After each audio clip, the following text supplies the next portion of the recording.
Hello hi എല്ലാ കൂട്ടുകാർക്കും എൻ്റെ പുതിയൊരു വീഡിയോയിലേക്ക് സ്വാഗതം കേട്ടോ. അപ്പോൾ നമ്മളെ കയ്യിൽ ഇന്ന് 2 നേന്ത്രപ്പഴം ഉണ്ട്.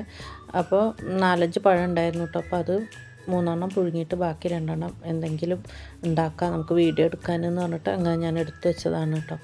അപ്പോൾ അതിന് വേണ്ടിയിട്ട് മാവ് തയ്യാറാക്കാം. 1 കപ്പ് മൈദ ഇട്ട് കൊടുത്തിട്ടുണ്ട് കേട്ടോ. അതിലേക്ക് 2 സ്പൂൺ പഞ്ചസാര, ഒരു നുള്ള് അപ്പസോഡയും പിന്നെ ഒരു നുള്ള് ഉപ്പും കൂടെ ഇട്ടിട്ട് നമുക്കൊന്ന് കലക്കി വെക്കാം കേട്ടോ. അപ്പോൾ നമ്മളിങ്ങനെ വീഡിയോ ഇടുന്നത് കാരണം എന്തൊരു സാധനം കിട്ടിക്കഴിഞ്ഞാലും ചിലപ്പം അന്ന് എടുക്കാൻ എനിക്കൊരു സമയമോ കാര്യങ്ങളൊന്നും ഇല്ലെങ്കിൽ നാളെ എടുക്കാൻ നമുക്കൊരു വീഡിയോ ആക്കാമല്ലോ എന്ന് പറഞ്ഞിട്ട് അങ്ങനെ എടുത്ത് വീഡിയോ ഇട്ടൊക്കെ ചെയ്യുന്നത് കേട്ടോ. അപ്പോൾ നമ്മൾ വീഡിയോ എത്ര കഷ്ടപ്പെട്ടിട്ടാലും ആരും കാണുന്നുമില്ല, ലൈക്ക് അടിക്കുന്നുമില്ല, പിന്നെ സബും ചെയ്യുന്നില്ല കേട്ടോ. അപ്പോൾ നമുക്ക് പിന്നെ ഒരു വീഡിയോ ഇടണം എന്നുണ്ടെങ്കിൽ നമുക്ക് അതിനൊരു ഇൻട്രസ്റ്റ് ഇല്ലാതാവുകയാണ് കേട്ടോ. അപ്പം മാവൊക്കെ കലക്കി വെച്ചിട്ട് ഞാൻ കുറച്ച് റെസ്റ്റ് ചെയ്യാൻ വെച്ചിട്ടുണ്ടായിരുന്നു. അപ്പോൾ അതിൻ്റെ ഇടയിൽ ഞാൻ പറയാൻ മറന്നുപോയി കേട്ടോ. അപ്പോൾ ഈ കാര്യങ്ങളൊക്കെ ഇങ്ങനെ പറഞ്ഞപ്പോൾ 2 പഴം ഉണ്ടായിരുന്നു, അത് ഞാൻ ചെറുതായിട്ട് കനം കുറച്ച് വെട്ടി വെച്ചിട്ടുണ്ട്. പിന്നെ 1 കപ്പ് തേങ്ങയും പിന്നെ അണ്ടിപ്പരിപ്പ്, മുന്തിരി, ഏലക്ക പൊടിച്ചതും കൂടിയാണ് കേട്ടോ ഇതിലേക്ക് ചേർക്കുന്നത്. അപ്പോൾ നമുക്ക് നെയ്യ് ചൂടായിട്ടുണ്ട്, അപ്പോൾ പഴം പൊരിച്ചെടുക്കാം കേട്ടോ. അപ്പോൾ പറഞ്ഞു വരുന്നത് എന്താണെന്ന് വെച്ചാൽ, നമ്മളിപ്പോൾ ഇനി എന്ത് വീഡിയോ ഇടുകയാണെങ്കിലും പിന്നെ ഇപ്പോൾ ഈ കുക്കിംഗ് ആയാലും സ്റ്റിച്ചിങ് ആയാലും എന്ത് തന്നെ വീഡിയോ ആണെങ്കിലും നമുക്ക് വീഡിയോ എടുക്കുന്നുണ്ടെങ്കിൽ നമുക്ക് ഒരുപാട് സമയം അതിന് വേണ്ടി ചിലവാക്കണം കേട്ടോ. ഇപ്പോൾ നമ്മൾ ഒരു ഫുഡ് ഉണ്ടാക്കുന്നതാണെങ്കിൽ നമുക്ക് വേഗം വീഡിയോ എടുക്കുന്നില്ലെങ്കിൽ വേഗം അത് ഉണ്ടാക്കാൻ പറ്റും കേട്ടോ. പക്ഷേ നമ്മൾ വീഡിയോ എടുത്തുകൊണ്ട് ഫുഡ് ഉണ്ടാക്കുകയാണെന്നുണ്ടെങ്കിൽ നമുക്ക് ഒരുപാട് സമയം വേസ്റ്റ് ആകുന്നുണ്ട് കേട്ടോ. അപ്പോൾ അതിൻ്റെ പിന്നിൽ നമ്മളിപ്പോൾ ഒരു വീഡിയോ എടുത്ത് എഡിറ്റ് ചെയ്ത് ഇടുമ്പോഴേക്കും ഒരുപാട് കഷ്ടപ്പാടുണ്ട് കേട്ടോ. അപ്പോൾ എന്നിട്ടും നമ്മൾ ഇതിന് നിൽക്കുന്നുണ്ടെങ്കിൽ ഇന്നല്ലെങ്കിൽ നാളെ എന്തെങ്കിലുമൊക്കെ ഒന്ന് ആവുമെന്ന് വിചാരിച്ചിട്ടല്ലേ നമ്മളിത് ചെയ്യുന്നത്. അപ്പോൾ വ്യൂസും കാര്യങ്ങളും കിട്ടില്ലെങ്കിൽ നമുക്ക് അതിനോടുള്ള ഇൻട്രസ്റ്റും കുറയും കേട്ടോ. അതുകൊണ്ടാണ് ഞാൻ ഇങ്ങനെ പറയുന്നത്. അപ്പോൾ എന്തായാലും ഇതിൽ വീഡിയോ ഇട്ട് തുടങ്ങി, ഇനിയിപ്പോൾ ഒന്ന് ഇങ്ങോട്ട് മുന്നിലേക്ക് പോവാന്നുള്ള ഒരു ചിന്ത മാത്രമേ ഉള്ളൂ. എങ്ങനെ നിർത്തണം എന്നൊന്നുമില്ല, എന്നാലും നമുക്ക് ഇത് വ്യൂസ് വരാതാകുമ്പോൾ ഒരു വിഷമമാണ് കേട്ടോ. അപ്പോൾ എന്താണ് ഇനിയിപ്പോൾ നമ്മൾ ഇടുന്ന വീഡിയോ ക്വാളിറ്റി കമ്മിയായതുകൊണ്ടാണോ, ഇനിയിപ്പോൾ ഇതിൽ കൂടുതൽ ഇപ്പോൾ നമ്മൾ എങ്ങനെ ചെയ്യാന്നുള്ളത് അതും അറിയില്ല കേട്ടോ. അപ്പോൾ നമ്മളെക്കൊണ്ട് കഴിവുള്ള പോലെയൊക്കെ വീഡിയോ ഇടണം എന്നുണ്ട്, പക്ഷേ അതിന് നിങ്ങളെ സപ്പോർട്ടും കൂടി വേണം കേട്ടോ. അപ്പോൾ ഞാൻ 1 ട്രിപ്പ് പഴം പൊരിച്ചെടുത്തിട്ടുണ്ട്, ബാക്കിയും കൂടി പൊരിച്ചെടുക്കണം കേട്ടോ.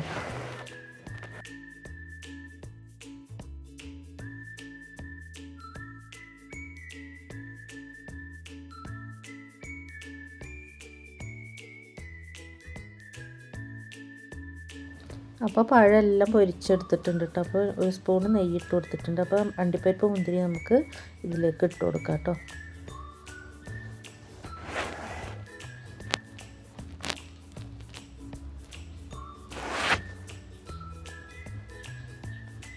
അപ്പോൾ അതൊന്ന് വാടി വന്നതിന് ശേഷം നമുക്ക് തേങ്ങ ഇട്ട് കൊടുക്കാം. തേങ്ങ ഇട്ടിട്ട് നല്ലൊന്ന് ഇളക്കി കൊടുക്കണം കേട്ടോ.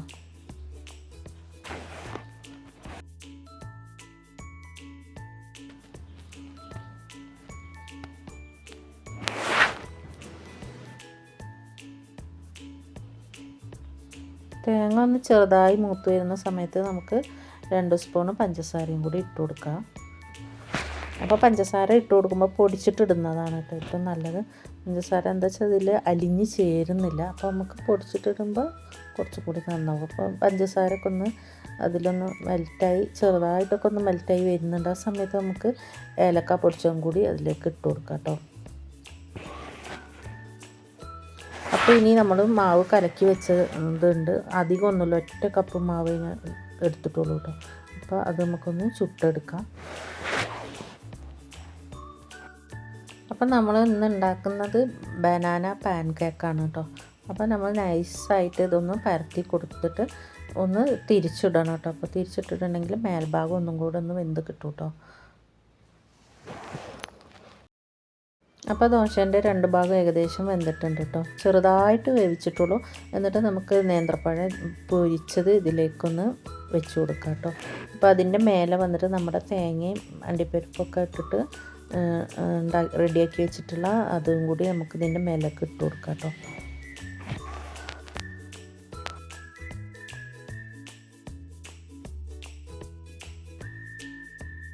ഇനി നമുക്കിതൊന്ന് റോള് ചെയ്തെടുക്കണം കേട്ടോ. അപ്പോൾ ചൂടുണ്ട്, കൈ പൊള്ളാതൊക്കെ നോക്കണം. അപ്പോൾ നല്ലൊന്ന് അമർത്തി കൊടുത്തു കഴിഞ്ഞാൽ മാവ് അധികം വേവാത്ത കാരണം ഒന്ന് അങ്ങനെ ഒട്ടിപ്പിടിച്ചോളൂ കേട്ടോ. അപ്പോൾ ബാക്കിയുള്ളതും കൂടെ നമുക്ക് ഇതേപോലെ ചെയ്യാം.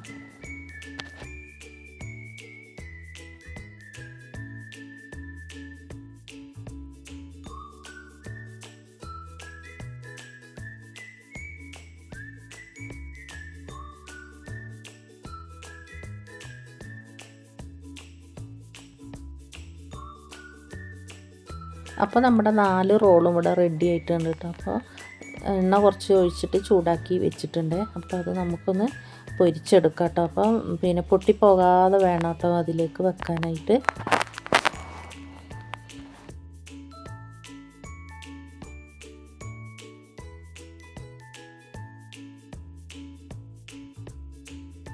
അപ്പം നമ്മുടെ ബനാന പാൻ കേക്ക് ഇവിടെ റെഡി ആയിട്ടുണ്ട് കേട്ടോ. അപ്പോൾ നമ്മളെ വീട്ടിലുള്ള സാധനങ്ങളൊക്കെ വെച്ചിട്ട് തന്നെയാണ് കേട്ടോ ഉണ്ടാക്കിയിട്ടുള്ളത്. വേറെ പ്രത്യേകിച്ചൊന്നും എടുത്തിട്ടില്ല. അപ്പോൾ എണ്ണയും അധികം വേണ്ട, എണ്ണ ഇല്ലാതെ നമുക്ക് ഉണ്ടാക്കാൻ പറ്റും കേട്ടോ. അപ്പോൾ ഞാൻ ഇന്ന് രാവിലെ മോളോട് പറഞ്ഞിട്ടുണ്ടായിരുന്നു പാൻ കേക്കിന് നമ്മൾ പിന്നെ മുട്ട ചേർക്കുമോ എന്നൊക്കെ ചോദിച്ചിട്ടുണ്ടായിരുന്നു കേട്ടോ. അപ്പോൾ വന്നതിൻ്റെ ശേഷം ഞാൻ ഇതുണ്ടാക്കി കൊടുത്തപ്പോൾ അവൾക്ക് നല്ല ഇഷ്ടപ്പെട്ടൊക്കെ ചെയ്ത് കഴിച്ചൊക്കെ ചെയ്തു കേട്ടോ. അപ്പോൾ എന്നോട് പറയണം അമ്മച്ചി പാൻ കേക്ക് എന്ന് പറഞ്ഞപ്പോൾ ഞാൻ വിചാരിച്ചു പിന്നെ തേനൊക്കെ ഒഴിച്ച് തിന്നണ അതായിരിക്കും ഉണ്ടാക്കുന്നതെന്ന് കേട്ടോ. അപ്പോൾ ഞാൻ പറഞ്ഞു ഞാൻ ഇതാണ് ബനാന പാൻ കേക്ക് എന്നാണ് ഉദ്ദേശിച്ചതെന്ന് പറഞ്ഞു കേട്ടോ. അപ്പോൾ അവൾക്കൊക്കെ നല്ല ഇഷ്ടപ്പെട്ടിട്ടുണ്ടായിരുന്നു. പാകത്തിന് മധുരവും പിന്നെ പഴം പൊരിച്ച നെയ്യ് പൊരിച്ചതിൻ്റെ ആ ഒരു ടേസ്റ്റും ഒക്കെ ആയിട്ട് നല്ല ടേസ്റ്റും കാര്യങ്ങളൊക്കെ ഉണ്ട്. അപ്പോൾ എല്ലാവരും ഒന്ന് ട്രൈ ചെയ്തൊക്കെ ഒന്ന് നോക്കണേ. അപ്പോൾ നമ്മളെ മക്കളൊക്കെ സ്കൂളിൽ വിട്ട് വരുന്ന സമയത്തൊക്കെ വിശന്ന് അങ്ങെത്തിയിട്ടായിരിക്കുമല്ലോ വരുന്നത്. അപ്പം ഇങ്ങനെയൊക്കെ ഒന്ന് ട്രൈ ചെയ്ത് കൊടുത്തിട്ടുണ്ടെങ്കിൽ അവർക്കും നല്ല ഇൻട്രസ്റ്റും കാര്യങ്ങളൊക്കെ ആയിരിക്കും കേട്ടോ. ഇവിടെ മോളൊക്കെ എന്ന് വെച്ചാൽ സ്കൂളിൽ വിട്ട് വരുമ്പോഴേക്ക് 5:45 6 മണിയാവും കേട്ടോ വീട്ടിലേക്ക് എത്തുമ്പോൾ. അപ്പോൾ എന്തെങ്കിലും കഴിക്കാമെന്നുള്ളൊരു ഉദ്ദേശത്തോട് കൂടിയിട്ടായിരിക്കും ഓടി വരുന്നത്. അപ്പോൾ ഇങ്ങനെയൊക്കെ ഉണ്ടാക്കി കൊടുത്തു കഴിഞ്ഞാൽ അവർ നല്ല സന്തോഷത്തോടെ കഴിക്കും കേട്ടോ. അപ്പോൾ ഇന്നത്രയേ ഉള്ളൂ വീഡിയോ. ഈ വീഡിയോ നിങ്ങൾക്ക് ഇഷ്ടപ്പെട്ടു എന്ന് വിചാരിക്കുന്നു. ഇഷ്ടപ്പെട്ടാൽ ലൈക്ക് ചെയ്ത് ഷെയർ ചെയ്ത് സപ്പോർട്ട് ചെയ്യാൻ മറക്കരുത്.